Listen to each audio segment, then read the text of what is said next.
believe grandfather is dead. Well, he is, Cousin Simon. The deadest person I've ever saw. Funny you should say that. Friends of his and I were discussing the degrees of dead earlier, and he... Mother, please. And he was murdered. There's no doubt about it. Who saw the body? Poor grandfather. If I'd gotten here sooner, maybe... How do we know you didn't get here sooner? What? For all we know, you could have parked your car out of sight, slipped into the house, killed the lights moments before you killed Simon Starkweather. That's ridiculous. Why would I kill him? I'd say a third of a $50 billion fortune is a pretty good reason to knock somebody off. If Mr. Starkweather had only signed that new will, then... But I didn't know about the new will. I wasn't here. Grandfather built that crazy cloning scheme you guys told me about. Would have been easy enough to hide outside the front shores and eavesdrop on the conversation. Why would I hide? I was expected here. I told you what happened. Tell me again. Alright, I had a creep at a snail's pace along that long country road from town. Rain was lashing the windshield so hard, I could barely see. The wind was snapping branches off the trees and flinging them against the car. It was like driving through a hurricane.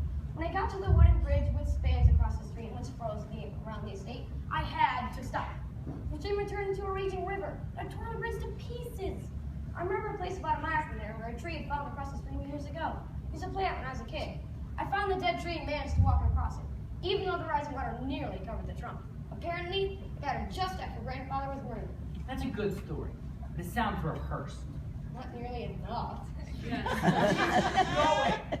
It's the truth, I swear. Maybe, but I'm still not crossing you off my suspect list. And just who else do you have on that list, Mr. Davis? Everyone in this room, except Miss Collins and Miss Van Zandt. They had a heck of a lot to gain if Mr. Starkweather had only signed that new will. As it turns out, they were left in the cold. Especially me. Lois has other clients. Now I'm among the unemployed. I'm sure once the estate is settled, we can arrange for you to be given a generous servant's check. Take it out of your portion if you like. Mother and I will pass. So, nothing personal, of course. Of course. Good one, Kathy. Mr. Davis, what do we do now? Simon's story reminded me we can play some bridge. No. The way I see it, we just sit tight till daybreak. Then I'll have one of you drive me to town, and I'll report what I know to the police. My guess is the cops will fly by helicopter. They'll need to get the body to the coroner's office.